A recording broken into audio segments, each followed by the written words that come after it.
महात्मा ज्योतिराव फुले के बारे में आज हम जीवन परिचय के तौर पे कुछ इम्पॉर्टेंट इनकी घटनाओं के बारे में जानकारी अध्ययन करेंगे, जो कंपटीशन के हिसाब से भी बहुत इम्पॉर्टेंट क्वेश्चन बन जाते हैं। तो महात्मा ज्योतिराव फुले जी से संबंधित क्या क्या प्रश्न हो सकते हैं। सबसे पहले तो इनके जन्म के बारे में बात करें तो इनका जन्म 11 अप्रैल 1827 ईस्वी में हुआ था। इनके पिता हैं गोविंदराव फुले, यानी महात्मा ज्योतिराव फुले जी के पिताजी हैं गोविंदराव फुले, और इनकी माताजी हैं चिमना फुले। पिताजी माताजी, इनकी जो जन्म स्थान है वो खानबाड़ी पुणे, यानी ये खानबाड़ी एक जगह है।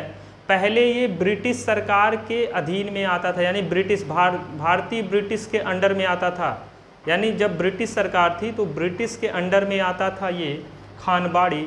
इस समय वर्तमान में ये पुणे में महाराष्ट्र के सेक्टर में आता है खानबाड़ी। इनकी पत्नी है सावित्री बाई फुले, इनका भी बहुत ही मेन रोल है, और इनका जो समय काल है 1840 से 1890, आप याद रखना चाहें तो रख सकते हैं। 1840 से 1890 के बीच इनका कार्यकाल है। सावित्री बाई फुले से इम्पॉर्टेंट ये बन जाता है कि ये भारत की प्रथम महिला शिक्षिका हैं। क्वेश्चन बन सकता है कि भारत की प्रथम महिला शिक्षिका कौन है, तो आंसर होगा सावित्री बाई फुले। इनके नाम पहले महात्मा ज्योतिराव ही थे, महात्मा ज्योतिराव।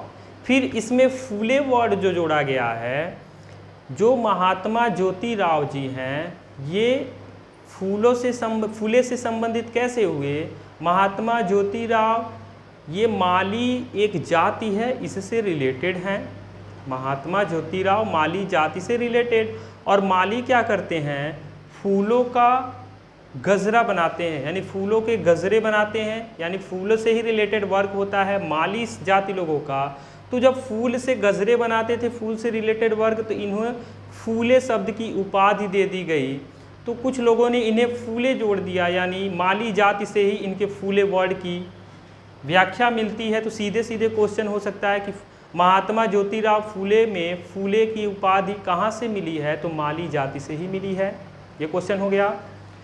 इनके कुछ कार्य, इंपॉर्टेंट कार्य, ये अपने सामाजिक कार्य यानी समाज कार्य के वजह से जाने जाते हैं महात्मा ज्योतिराव फुले जी। इनका बहुत ही जो प्रसिद्ध समाज कार्य है, बहुत फेमस था। सबसे पहले वही वर्णन है कि इनका ये एक प्रसिद्ध समाज सेवी थे।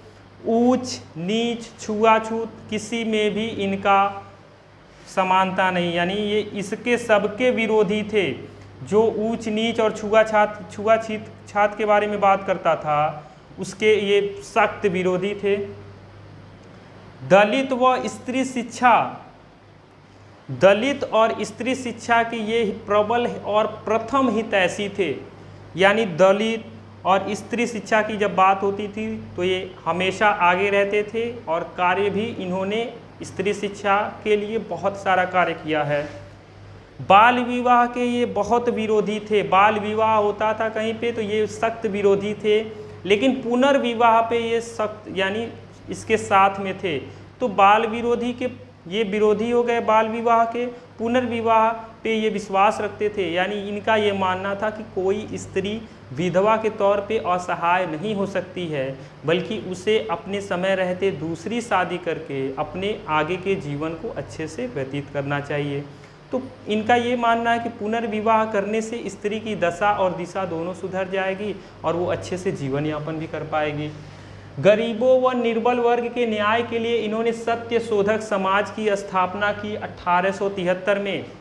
अभी बात हुआ है कि दलित और स्त्री शिक्षा के लिए बहुत सारे कार्य किए हैं। पहला कार्य, दलित और निर्बल वर्ग के न्याय के लिए इन्होंने एक समाज की स्थापना की, सत्य शोधक समाज, 1873 में।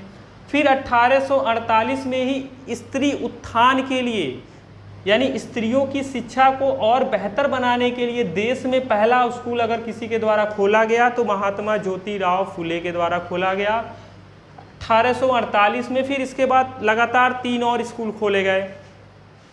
इनके संगठन और संघर्ष को देखते हुए, यानी इनके संगठन जो बन रहे थे और इनके संघर्ष कार्य को देखते हुए सरकार ने इन्हें एग्रीकल्चर एक्ट जो इन्होंने पेश किया उसे पास भी कर दिया। किसके कारण? इनके संघर्ष और कार्य को देखते हुए सरकार ने एग्रीकल्चर एक्ट को पास कर दिया। स्त्री शिक्षक के आद्य जनक के रूप में इन्हें जाना जाता है और ये उपाधि ब्रिटिश सरकार ने 1883 ईस्वी में दी थी। इनकी प्रसिद्ध कुछ पुस्तकें हैं, जैसे गुलामगिरी मोस्ट इम्पॉर्टेंट है, तृतीय रत्न, छत्रपति शिवाजी, किसान का कोड़ा आदि, यानी ये जो है इम्पॉर्टेंट इनके बुक्स हैं। और इनका लास्ट में 28 नवंबर 1890 को निधन हो जाता है। तो ये ऐसे थे हमारे महात्मा ज्योतिराव फुले जी। ये एक प्रसिद्ध समाज सेवी के तौर पे उभरे।